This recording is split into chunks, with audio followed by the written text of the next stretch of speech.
Okay, it's going to be a quick recap of how to do either long division or synthetic division. This is question number 1C from the chapter 2 review. That's page 140 of our textbook, number 1C.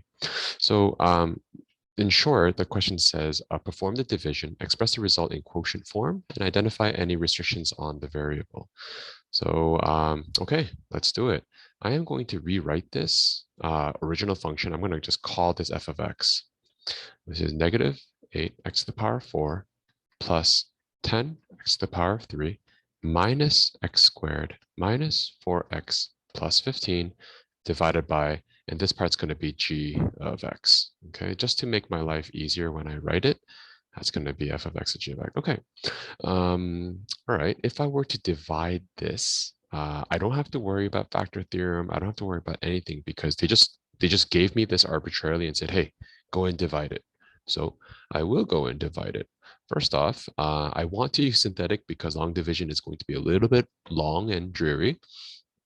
If you want me to do long division, I could. Let me know. Taking a look at the divisor, the root, if this happens to be a divisor, is going to be positive 1 over 2. So the synthetic division is going to involve all the coefficients of my f of x, and the root of my divisor is going to be 1 over 2, negative 8, 10, negative 1, negative 4, and positive 15. Again, please notice that I am writing this in descending degree. If you don't do that, it's going to be it's going to give you something weird.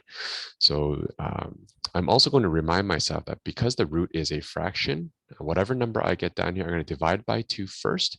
And then before I send it up to the next column, I have to multiply by a 1. That is how I'm going to multiply by a half.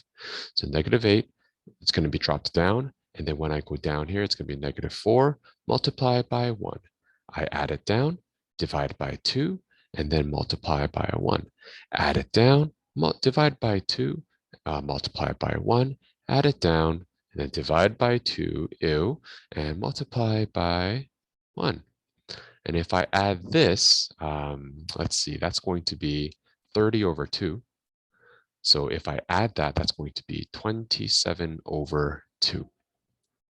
Long story short, in quotient form, remember, quotient form is going to be this, and I write the quotient, and then my remainder is going to be divided by my divisor.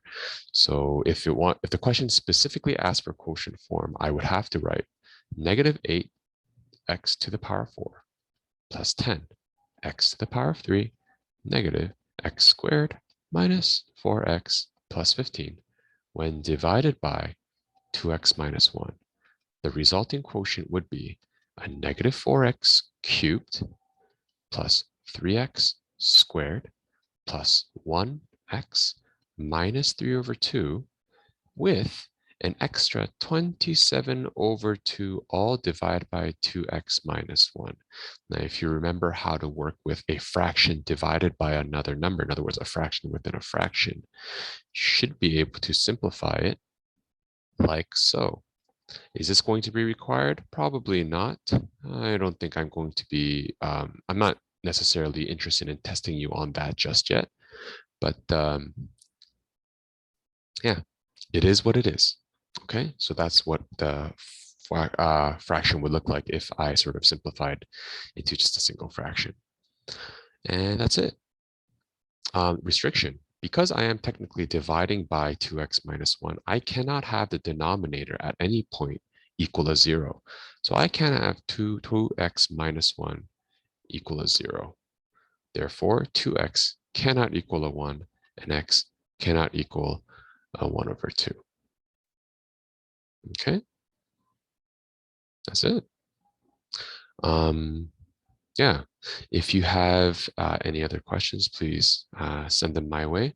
Just so you know, if you do want to do long division, you can. I don't think the textbook specifically asks to do either one. Yeah, it doesn't ask to do one or the other. So I'm just going to choose synthetic. Hope this helps and keep studying. Good luck.